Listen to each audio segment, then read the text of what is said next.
네, 뉴욕 증시 마감 상황 살펴보는 김선영의 인USA SH인베스트먼트 김선영 연구원과 미국 현지 연결해서 얘기를 들어보도록 하겠습니다. 연구원님 안녕하십니까?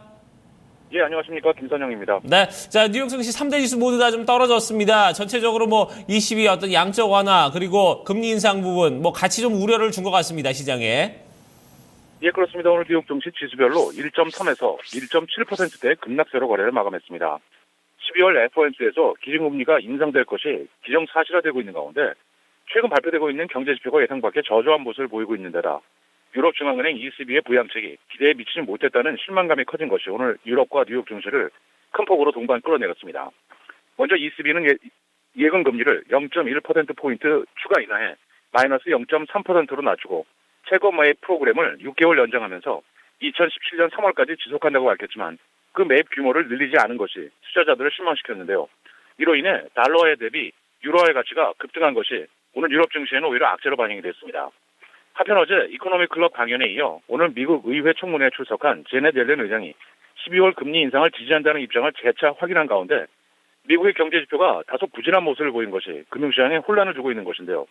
6년 최저치를 기록했던 어제 발표된 공급거래자협회 ISM의 11월 제조업 지수에 이어 미국 경제의 3분의 2를 차지하는 11월 ISM 서비스 지수 역시 55.9에 그쳐 전망치였던 58에 크게 밑돌면서 금리 인상이 미국 경제를 위축시킬 수도 있다는 우려가 커진 것이 증시의 하락으로 이어지는 모습입니다. 오늘 업종별로는 달러화 약세에 따라 금 가격이 상승하면서 금광 업종만이 소폭의 상승세로 보였을 뿐 운송업종과 IT, 금융, 건설, 에너지, 헬스케어, 미디어, 엔터테인먼트, 항공 등 대부분의 업종이 하락했으며 마지막으로 10년 만기 국채금리는 어제보다 상승한 2.33%의 거래를 마감했습니다.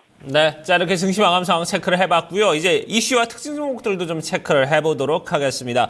이웃이 후행위원회에서 맥도날드의 어떤 조세 회피 혐의에 대해서 조사에 착수했다고요? 그렇습니다. 유럽연합 EU의 집행위원회가 다국적 기업에 대한 탈세 조사를 확대하고 있는 가운데 패스트푸드 체인인 맥도날드도 조사 대상에 올랐다고 집행위원회는 밝히고 있습니다. 결국 룩셈부르크 정부로부터 부당한 세금 혜택을 받았는지에 대한 공식 조사 여부인데요. EU의 집행위원회는 성명을 통해 맥도날드가 룩셈부르크에서 행한 세금 처리가 EU의 법을 위반했는지 판단하고자 고강도 조사를 벌일 계획이며 룩셈부르크 정부에도 맥도날드와의 세금 처리 방식을 설명해달라는 서면 요구를 요청했다고 밝히고 있습니다. 오늘 특징 종목들입니다. 증권사 FBR이 내년도에 매출 증가 추세가 이어질 것이라면서 자사의 강력 매수 추천 리스트에 올렸다는 소식으로 인터넷 보안업체 팔로아트 네트워크스는 개장수 3% 급등하기도 했지만 결국 2% 하락세로 거래를 마감했습니다. 멤버십 할인 마트인 코스트코는 11월 중 동일 점포 매출이 당초 0.2% 줄어들 것이라는 예상보다 크게 개선된 전달과 보합세를 보였다는 소식에 2.9% 상승세를 보였고 의료기기 업체 메드트로닉스는 예상을 3센트 웃돈 주당 1달러 3센트의 순이익과 전년 대비 크게 늘어난 70억 6천만 달러의 매출을 기록하고 다음 분기 전망을 기존대로 유지한다는 소식에 1%의 상승세로 거래를 마쳤습니다.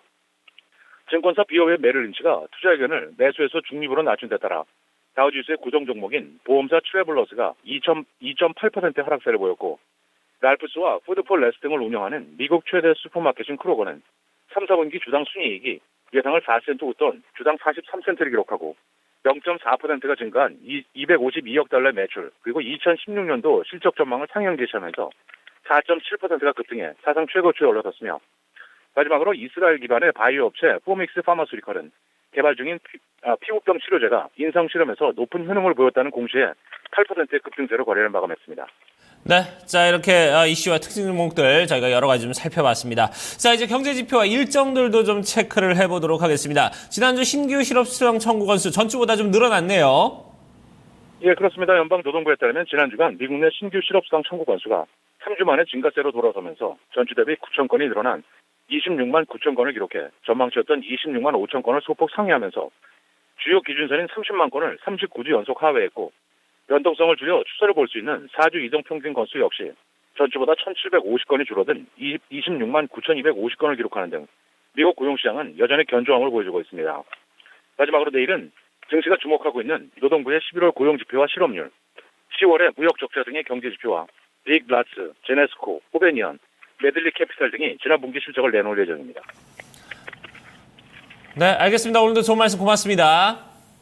예, 고맙습니다. 네, 자 이렇게 미국 현지 연결해서 김상영 연구원과 얘기를 좀 나눠봤습니다. 뉴욕 3대 지수 모두 다 좀 하락세를 보였다는 결과 여러분께 좀 전달을 해드렸고요. 경제 지표들 좀 좋지 못하게 나왔다는 부분도 함께 좀 알려드렸습니다. 자, 그러면 저희가 시황센터 연결해서요. 뉴욕 증시 좀 흐름은 좀 지수별로 어떻게 흘러갔는지 자세히 알아보고요. 또 지수에 영향을 미쳤던 외신 소식도 함께 알아보도록 하겠습니다.